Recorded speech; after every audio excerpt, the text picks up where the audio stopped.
So, I got a Corvette. I think by now y'all know that I got a Corvette.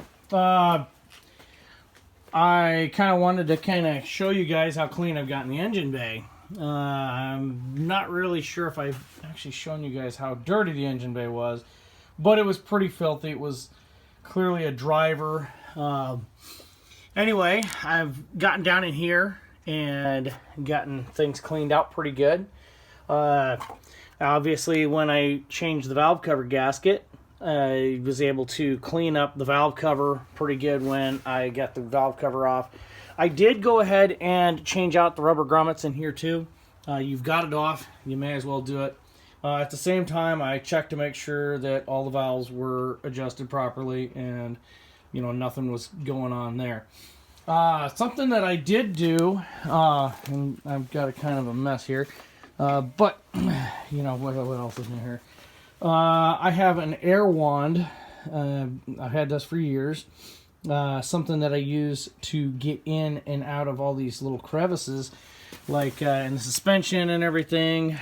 Basically what I do is I stick this in there and I get all the debris out.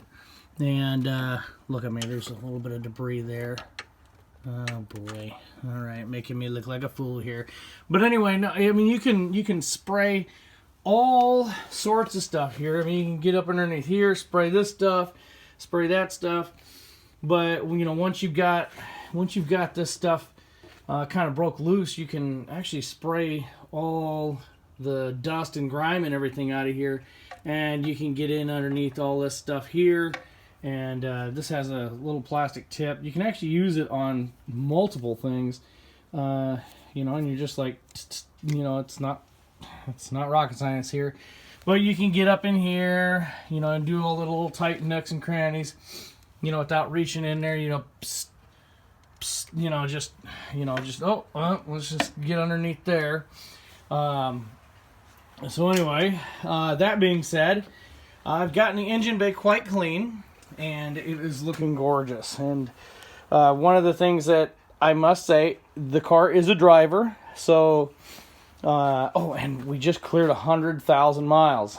So we are going to be changing the coolant here very soon. And the coolant in the car looks pretty good. It's not in bad shape. So it's not going to be something where I'm not really concerned too much about it. But we will see once we get the fluid changed. Something else that I noticed, and this was... I was checking the oil, and I'm not entirely positive when this happened, but see how nice that comes out? By goodness, I'm missing something. Yeah, the rest of it's in there, so I'm gonna have to fish that out and get a new dipstick. One video I am gonna show you guys how to do is how to refresh the K&N air filter.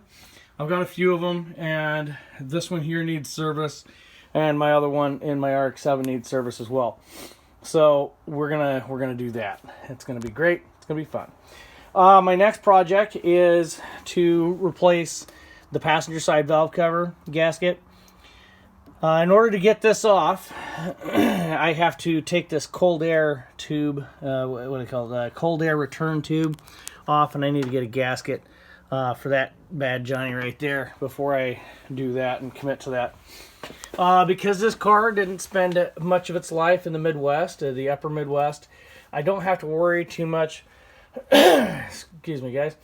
I don't have to worry too much about things being super rusted together. And as you can see, that bolt there, the exhaust bolts aren't in disgusting condition.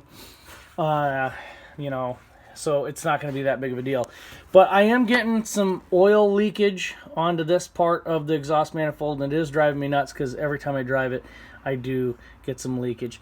Something I do want to replace, and I might be asking you guys here, where can I get, this is a dumb question.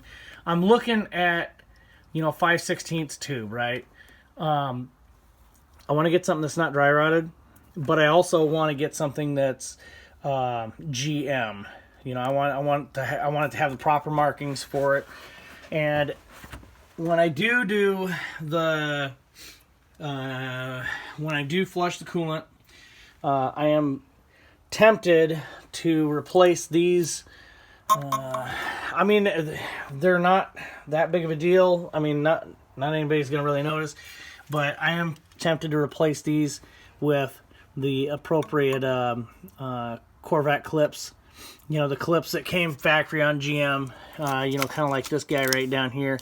What I am gonna do when I do flush the coolant, I don't see any evidence that water pump's been replaced. Now, this hose appears to have been replaced because it doesn't look original, and I've been looking at pictures, and it's got different hose clamps, and this is a new radiator hose as well. And I'm not entirely positive on the radiator itself. I haven't really dug into that to see. You know, I'm kind of. You know, like I said, I'm not too concerned about keeping the car original. However, when I open this car up and and I look at the engine, this is why I got the car. You know, I'm tempted to put headers on it, but at the same time, I don't want to, because I got this car because of this drivetrain, and you know, I kind of want to make it look right. You know, and I don't know. After looking at everybody else's Corvettes and everything, I'm very tempted to make it right. You know, you guys know what I'm saying. But that being said, I'm thinking about changing these. What do you guys think? And I definitely want to get an original replacement for this. You know I can go to AutoZone or O'Reilly's or Parts America and get, Advance Auto Parts.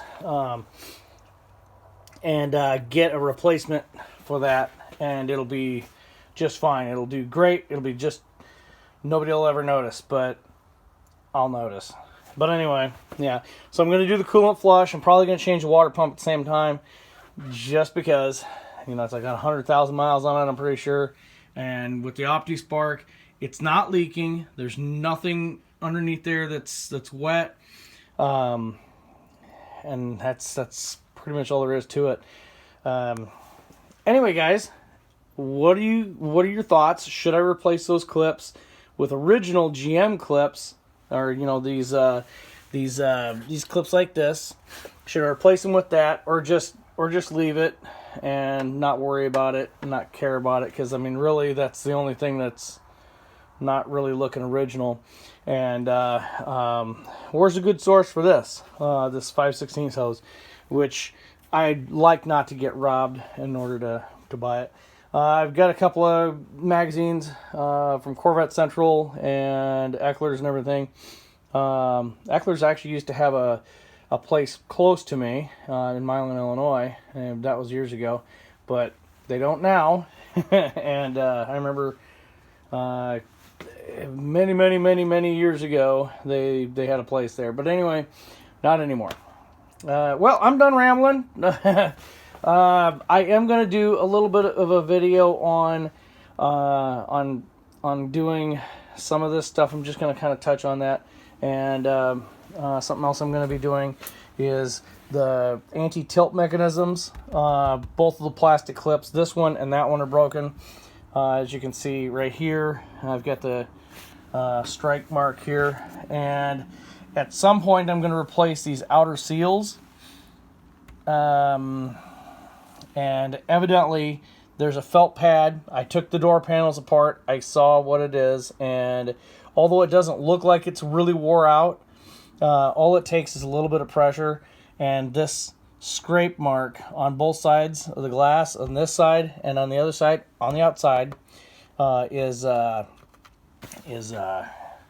you know, it's caused by the felt pad on these pieces of trim. So if the piece of trim you have is in beautiful condition and you have glass scratches, sorry, there's nothing you can do. I mean, I looked at it, tried to figure out how to do it in a non-destructive manner. A lot of this stuff's going to be so old that you're not going to be able to do anything with it. Well, that's going to be about it. weather stripping. This front seal is just a giant pain in the butt. I can't do anything with it until I get the anti-tilt pieces put on the doors. I'll do a highlight video on these. I may do one window on, you know, like I do a how-to on it, but you know, I'll cross that bridge when I get to it. Depends on how annoyed I get with one door versus the other. Both doors look pretty straightforward. The only difference is the way that the door panel itself comes off is different between the two. So other than that, it's pretty similar. Anyway, guys, thanks for watching. I appreciate all the new subscribers, and I really appreciate the fact that you guys are watching the heck out of these videos. And I wasn't anticipating that at all. I was just, you know, wanting to show off my Corvette and maybe do some how-to videos. You know, it is what it is, and I'm pretty happy that you guys like my car as much as I like my car. you know what I'm saying. Do you have an LT4? I want to hear it in the comment section below. Do you have a C4 Corvette? And if you don't, have you? And what did you think of it? And if you don't have one, are you thinking about getting one? And what version are you thinking about getting? Anyway, guys, I will catch you in the next video. Till next time. Yeah, have a good one, guys.